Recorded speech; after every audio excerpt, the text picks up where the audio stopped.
morning, boys and girls. So today you are going to be reading chapter 8 in Clementine for Christmas. Chapter 8 starts on page 77 and it takes place Monday, December 5th. Josie shoved open the door of the volunteer room, then stomped inside. She felt absurd in her elf costume with its dumbbell clinking, and she hated Oscar for it. Because usually there was nothing she loved more than dressing up as an elf and jingling gaily with each step she took. But Oscar's smug glances and hidden snickers had robbed her dress up and songs of their joy, which was why she was done with him. Plus, she had better things to do than escort a burden like Oscar around the hospital. She had to make the festival happen, and right now, it wasn't looking good. Of course, it was great that Ed and Jade and the nurses were signed up, but Josie had already asked most of the other PEDS volunteers from last year's festival, and none of them could do it. They would be either away or busy with family coming to town. There was one more person Josie could ask. Charlie had gotten a group of his friends to sing an a cappella medley of carols last year. But aside from him, the other volunteers from last year's festival worked in different departments, so Josie didn't know any of them. And the thought of approaching them made her feel like a swarm of butterflies was trapped in her chest and flapping around furiously. She pulled off her hat and tossed it on the sofa as Oscar came in. And then she heard the clicking of high heels as Miss D'Amato walked in behind him. Josie hoped she had some good news about the festival, but Miss D'Amato's face was tight and her eyes were darting around the room. "Have either of you seen Henry?" she asked, without her usual smile or greeting. Josie's hands clenched into fists at her side as she thought of Melanie, of how she'd faded from a vibrant redheaded girl to a thin gray shadow. "Is Melanie—" "She's fine," Miss D'Amato said. "It's Henry. He's missing." The momentary relief Josie had felt about Melanie fizzled out. Henry was only 5, much too young to be wandering around the hospital on his own. "For how long?" Josie asked, struggling to pull off her elf boots and put on her sneakers so she could help search. "His parents thought he was in the bathroom," Miss D'Amato said, pressing her hand to her forehead for a moment. "Melanie was getting a blood draw, so they were distracted and he must have just slipped out. But that was almost half an hour ago, and no one can seem to track him down." "I'll help," Josie said. "That would be great," Miss D'Amato said. "Oscar, can you tag along with Josie and be an extra set of eyes?" Josie bit back the no that rose up in her throat and just hoped that Oscar would refuse. But instead, he nodded. "Sure." "Thanks," Miss D'Amato said, holding the door for them. After telling Clementine to stay, Josie walked into the hall and headed toward the pediatric lounge with Oscar right behind her. As soon as Miss D'Amato was out of sight, Josie stopped. "You can just go around by yourself," she told Oscar. She didn't need him wasting her time, not when there was a real emergency. "I don't know my way around," Oscar said. "That's not my fault," Josie said, irritated. "You've been following me around for days." "Just on this one hall," Oscar pointed out. Josie threw up her arms. "Well, then walk this one hall," she snapped. "I'm not going to." "Kids, please quiet down." Dr. Scott was standing in front of Freddie's room talking to his dad. At least she had been talking to his dad.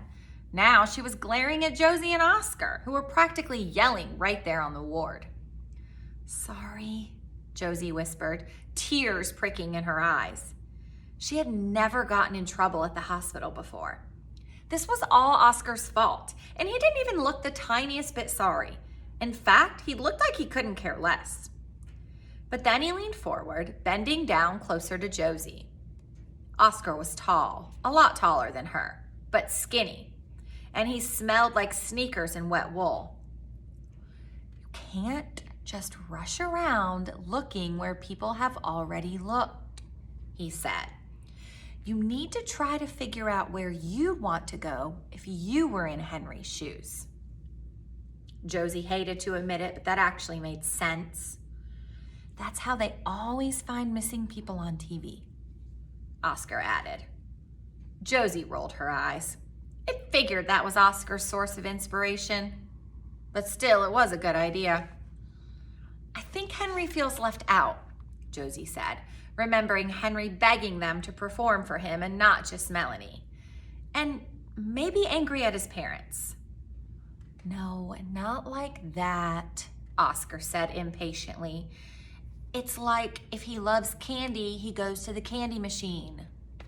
That's stupid, Josie said. And why did Oscar have to be so endlessly maddening? And all kids like candy, so that's not exactly a revelation. Well, did anyone look for him at the vending machines? Oscar asked, his voice getting louder.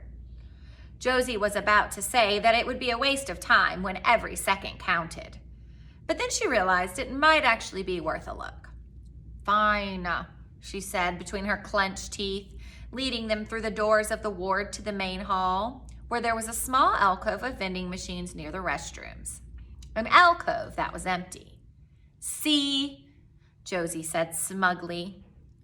Well, there are probably other places to get food, Oscar said in a crabby voice. Plus, maybe Henry isn't as big into candy. Maybe he likes video games. There's no arcade at the hospital, Josie snapped. Plus, Henry isn't into video games. He likes singing and... Josie's voice trailed off, her heart starting to thump just a little bit harder. Henry liked singing and the shows they performed. That was what he had been asking for, and it was most likely what he had gone to find. I think I know where he is, Josie said. She spun around and hurried back to the volunteer room, Oscar following. Clementine was not there, which normally would have worried Josie, but instead confirmed her hunch. And sure enough, when they walked into the closet crowded with racks of costumes and shelves of shoes, they saw Henry sitting in the corner, Clementine curled up next to him. Henry, everyone's worried about you, Josie exclaimed, stumbling over a pair of black buckled boots as she rushed over to him. No, they're not, Henry said. His eyes were red-rimmed and his chin trembled. They're only worried about Melanie. Josie knew they needed to tell his parents and everyone else that Henry was okay. But she couldn't just walk out, not when he was so upset and clearly needed to talk. So she sat down on the floor next to Henry and was surprised when Oscar did the same. Your parents love you, Josie said, reaching for the little boy's hand. But I know they spend a lot of time talking about your sister. All the time, always, Henry said. His eyes brimmed with tears. Josie got that. She didn't want to say so in front of Oscar, but she had no choice. She looked right at Henry and tried to forget Oscar was there. I know how that feels, she said. When my dad was sick, my mom practically lived at the hospital. Henry looked her in the eyes for the first time since they'd found him in the closet. So Josie knew she needed to go on. It was like she forgot she was a mom, and that was hard, Josie said. Really hard. What did you do? Henry asked. Josie smiled sadly. What you do, she said. I talked to the people in the hospital. They were really good at taking care of me and making me feel better. And then my grandparents came, and that helped too. I missed my mom, but later she was ready to be a mom again. Josie hoped Henry did not ask how long it had taken. Things had been pretty rough after her dad died, and that was why she and her mom had needed to move in with her grandparents. But it had gotten better, and it would for Henry too. And hopefully his story would also include Melanie healing.